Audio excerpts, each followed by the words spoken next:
भोजनाला आले, अतिथी भोजन, जेवण झालं आणि निघाले. भगवान शिव विष्णुदेवांचा संवाद झाला आणि लक्ष्मी जाता जाता सहज पार्वतीच्या गळ्याकडे पाहिलं आणि निघून गेले. पण पार्वती मातेला कळालं लक्ष्मीने माझ्याकडे कोणत्या नजरेने बघितलं नाही. मत्सर नजरेने बघितलं आणि पार्वती माता आतून नाराज झाली. जेवण करेना बोलाना. भगवान शिव म्हणतात पार्वती झालं काय? रडू लागली. आणि महिला मंडळाला काय असते महाराज, थोडेसे इमोशनल रडा लागल्या की सुरूच करतात महाराज, रडू लागले. भगवान शिव म्हणतात झालं काय पार्वती, तुला काय पाहिजे ती सांग ना, आहे का नाही. पार्वती माता रडू लागली. भगवान शिव म्हणतात झालं काय? म्हणले मला लक्ष्मी हार पाहिजे. भगवान शिव म्हणले काय करायचंय आपल्याला, आपण राहतो ताड रानात, कशाला लक्ष्मी हारण काय करा म्हणले. आणि खरं सांगू का आई, क्षमा मागून बोलतो, पतिव्रतेचा पत्नीचा खरा दागिना म्हणजे तिचा पती. अलग लक्षात. तेवढ्यामध्ये भगवान शिव म्हणले बरं ठीक आहे पार्वती रडू नको, तुला सोनं पाहिजे का? म्हणजे हो, रडू नको. मग भस्म घेतला, हे आहे बघा भस्म, असा भस्म घेतला. हा भस्म घेतला, असा भस्माची ताकद. भस्म घेतला आणि एक पुडीत बांधला भस्म, पुडीत चिमुडभर फक्त भस्म घेतला, पुडीत बांधला. जा म्हणले सोनार दादाकडे. पार्वती लागली हसायला. म्हणजे 4 दिवस रुसले. किती दिवस? 4-5 दिवस रुसले. राजा उदार झाला आणि हातात काय झाला? भोपळान खा म्हटले. 4 दिवस उपाशी राहिल्यावर किमान 1 तोळ्याचं तरी पैसे द्यावा. पुढे दिली ती, जा म्हणले. मग तिने पुढे घेतली. त्याला वाटलं जाऊ द्या काहीच नाही, त्यापेक्षा एक आपला इथला नाकातला खडा होईल. कोणचा? आता बारका बघा, बारका खडा आहे आता, महबूबा नाही आता. दुसरी तिची पुढे घेतली आणि गेली कुबेराकडे गेली.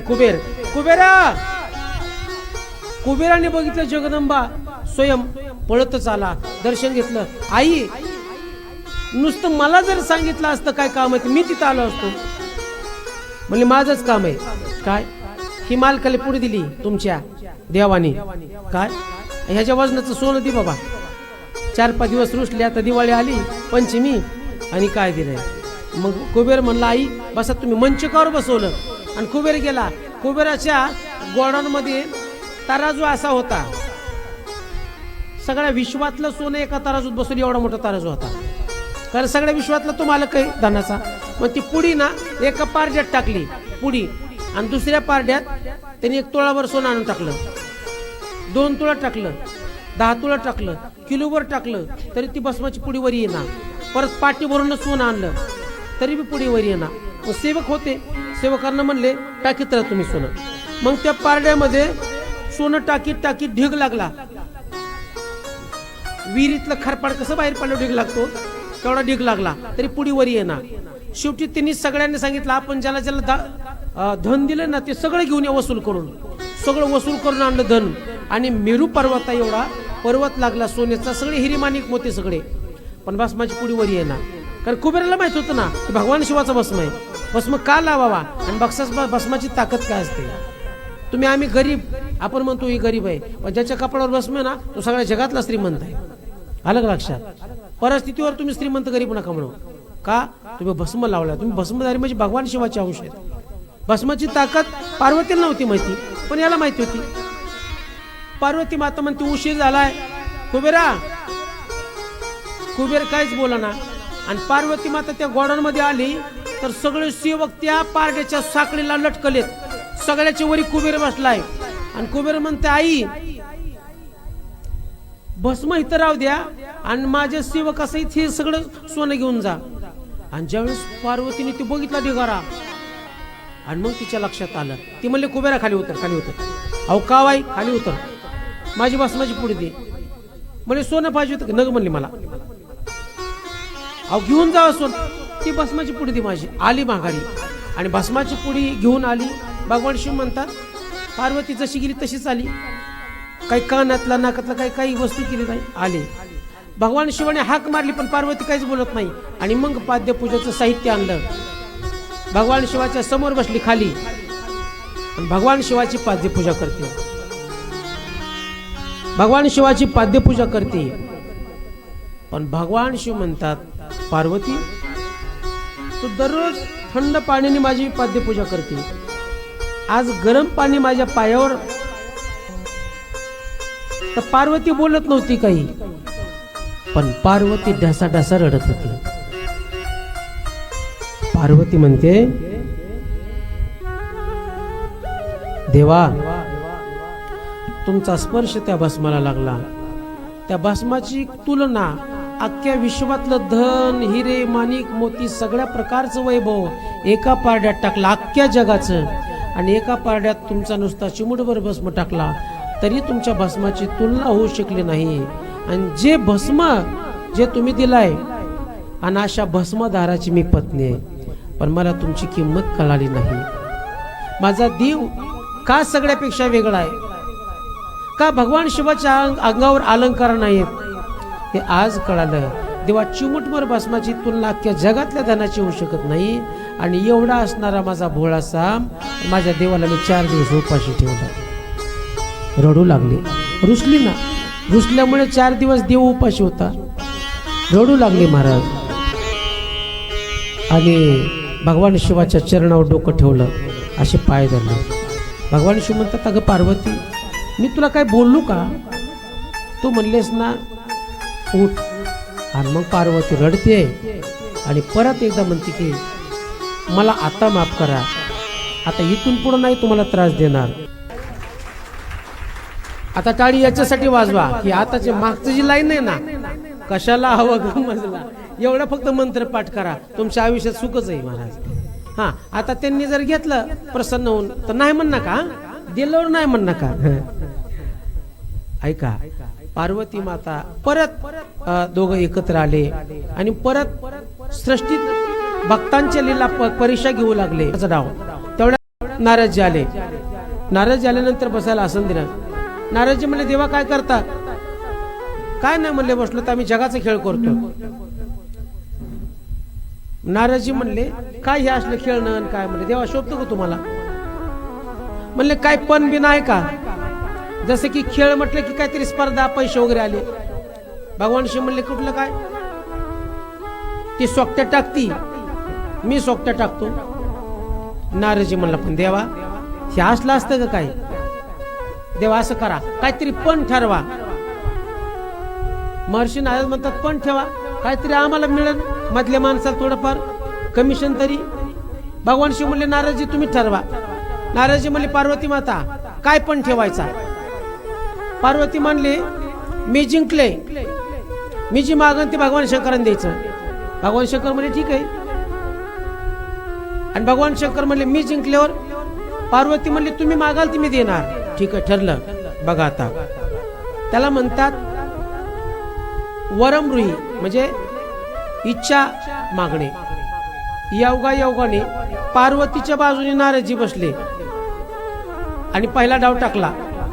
पार्वती जिंकली. म्हणजे देवा, म्हणजे काय?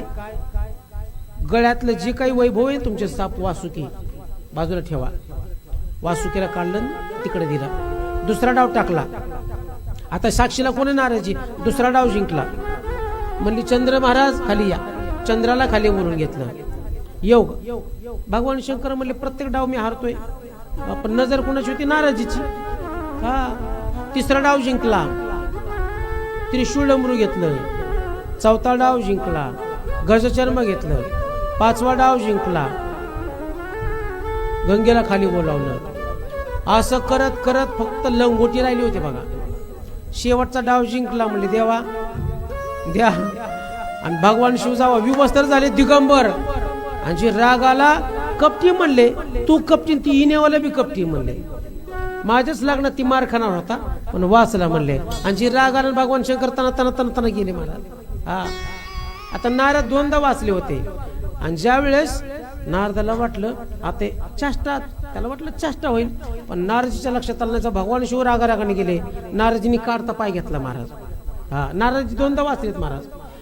ज्यावेळेस शिवपार्वतीचा विवाह होणार होता, रात्रीची वेळ आहे आणि गावात सगळी चर्चा होऊ लागली ना, कारण भगवान शिवानी जे अवतार घेतला होता, तोंडाला माती लावलेली, सगळ्या गळ्यात कानात साप होते. लोक म्हणायची अरे पार्वती आपली इतकी देखणी आणि हे लग्न कुणी जमवलंय? त्यातलं एक जण होता या बाबांसारखा. अहो म्हणले ते शिंडीवाला हिना घेऊन सारखं यायचं हिमालयाच्यात, नक्की त्यांनी जमवलंय.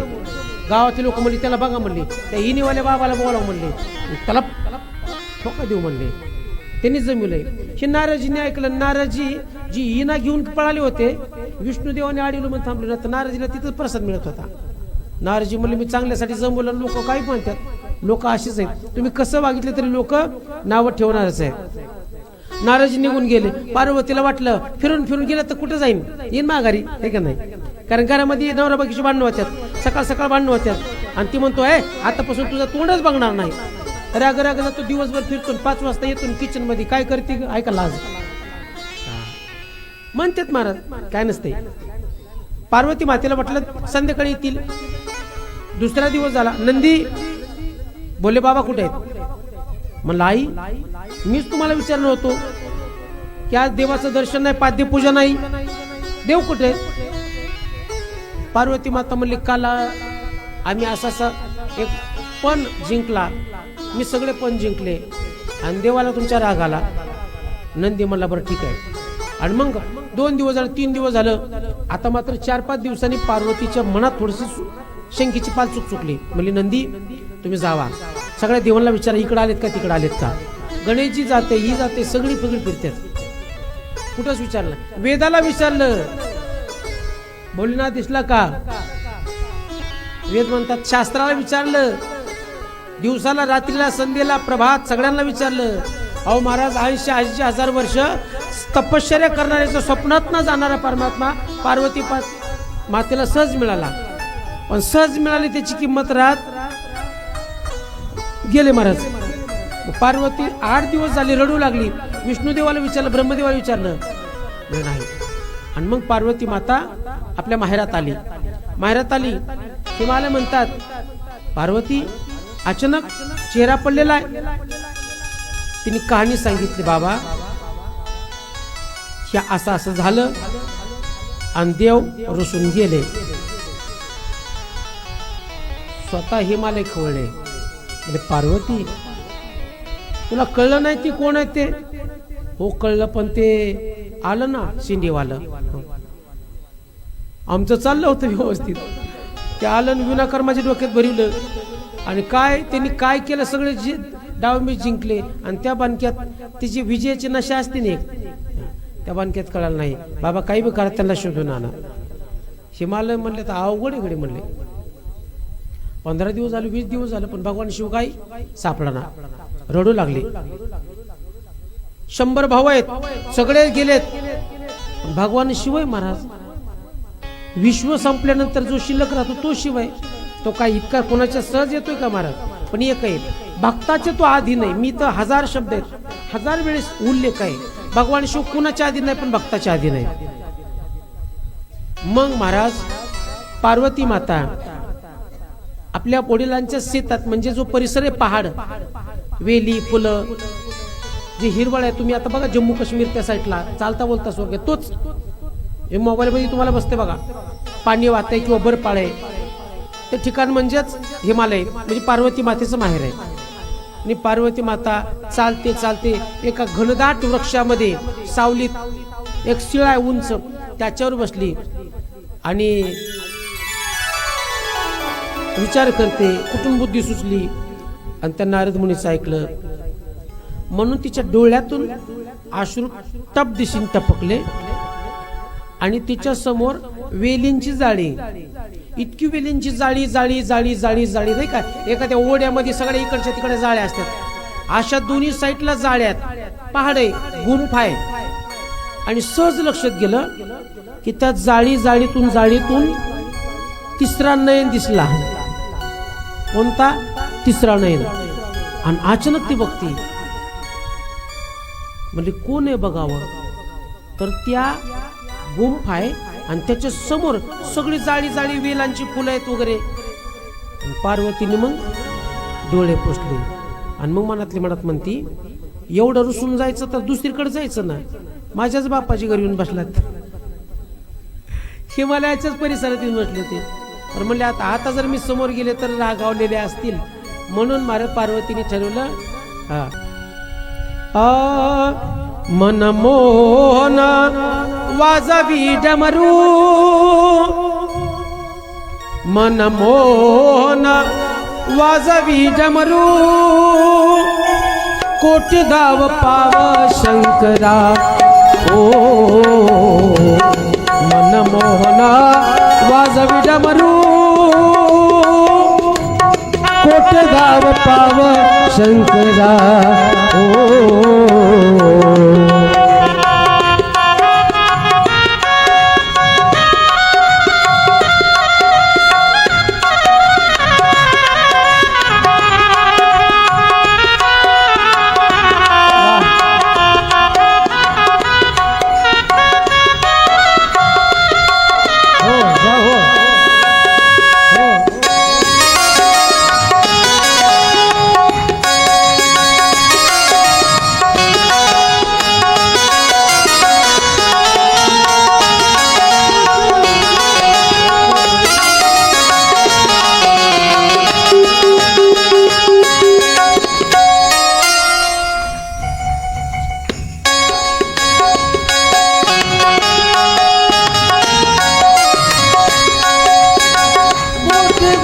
पाव शंकरा.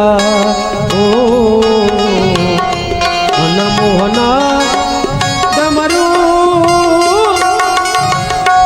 कोटी गाव पाव शंकरा. बाई माझा शंभू कोणी तरी दावा. ऐकली ना चाल तुम्ही? बाई माझा शंभू कोणी तर दावा, बाई माझा शंभू कोणी तर दावा, बाई माझा शंभू कोणी तरी दावा, बाई माझा शंभू कोणी तरी दावा, बाई माझा शंभू कोणी तरी दावा, बाई माझा शंभू कोणी तरी दावा, बाई माझा शंभू कोणी तरी दावा. तिन्ही लोकाचा प्राण विसावा,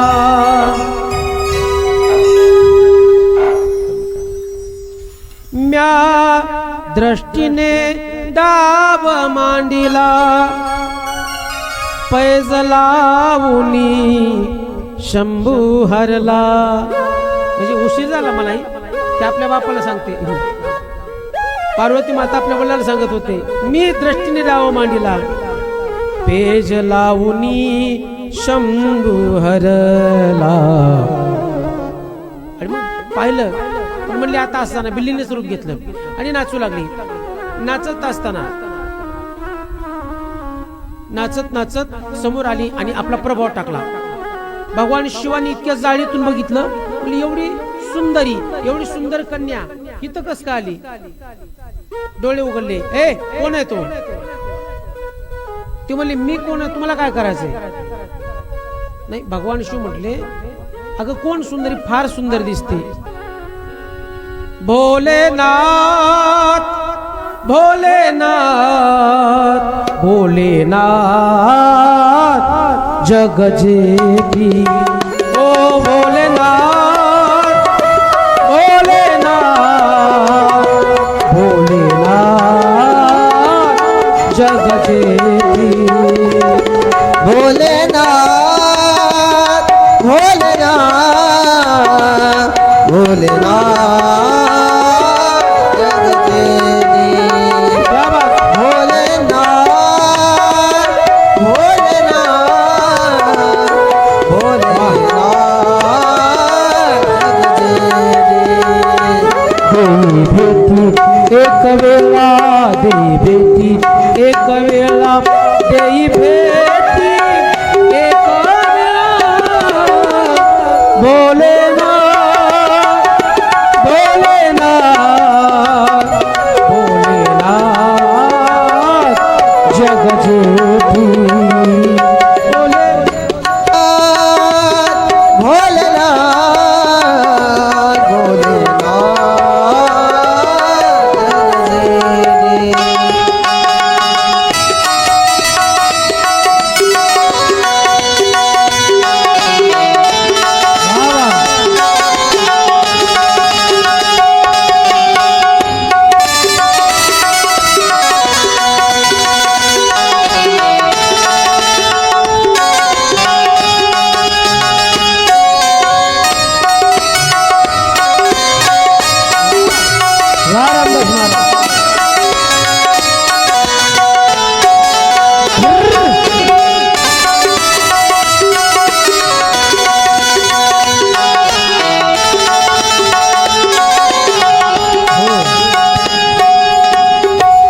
मला कळलं नाही. पूर्वजन्माचे भोग सरले. पार्वती माता म्हणजे भगवान शिवाला पाण्यापूर्वीची कथा आहे. रडते, मी जन्म हे तुला वाहिले, तुझ्या कृपेने मी शुद्ध झाले. भोलेनाथ भोलेनाथ भोलेनाथ. बस. आणि भगवान शिव म्हणतात, ते सुंदरी तू फारच सुंदर दिसती, माझी इच्छा आहे माझ्यासोबत विवाह करशील का?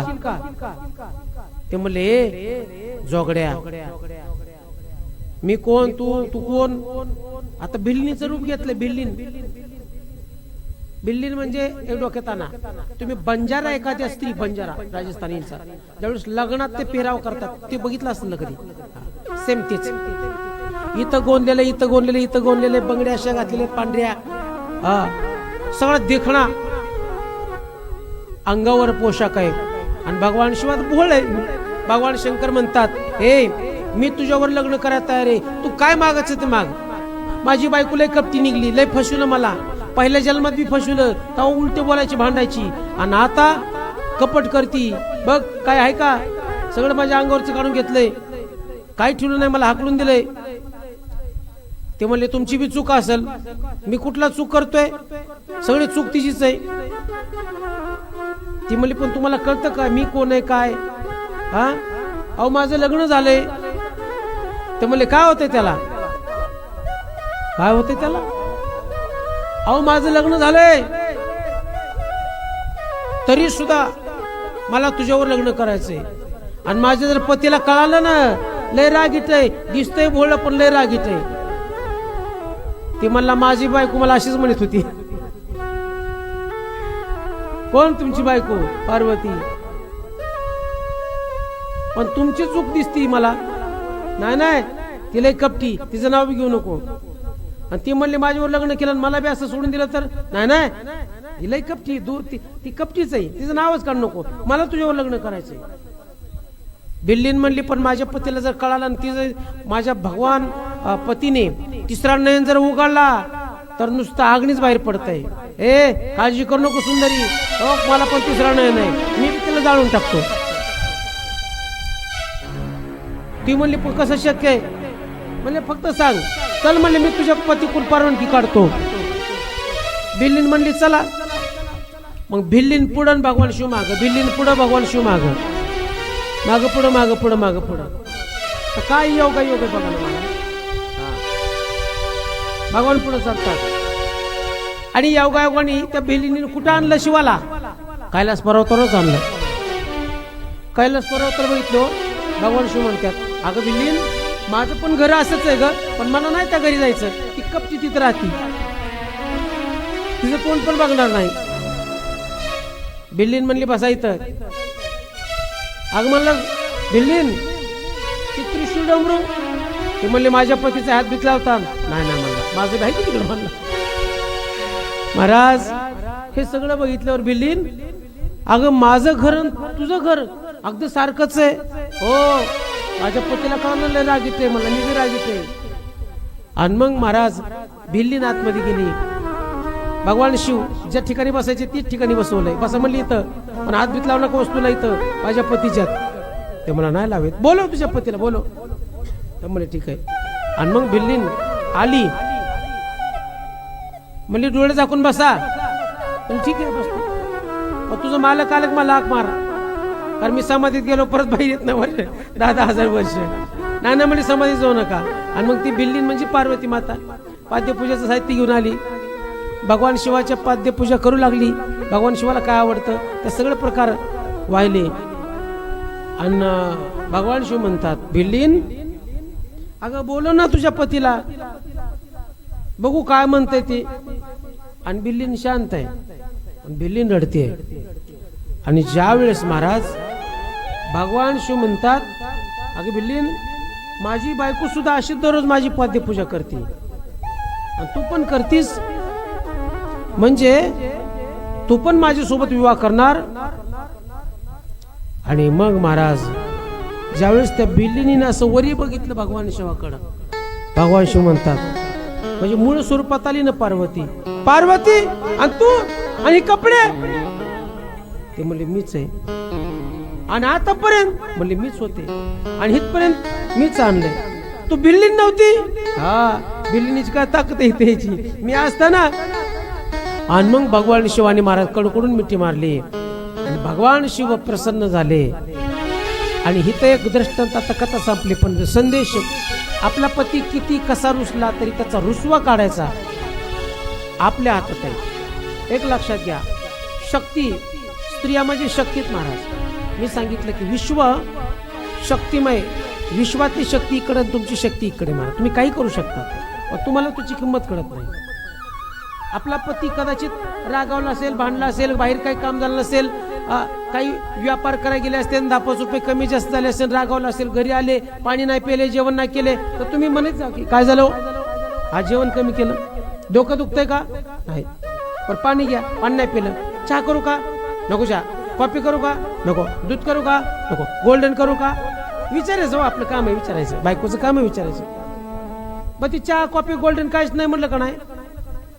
सांगायचं तात्पर्य, हे तुमच्या आमच्यासाठी लिहिले करतात. मी पहिल्या दिवशी सांगितलं, हे जगाचे मायबाप आहेत, पण तुमच्या आमच्यासाठी जी लीला करणार आहेत ना, त्या सेम आपल्यासारखे करणार आहेत. आणि जगदंबा परांबा मूळ स्वरूपात आली, शिव पार्वती त्या ठिकाणी एकत्र बसतात, आणि गणेश परत एकदा सर्वांचे स्तुती करते, भजन करते, आणि मग त्यानंतर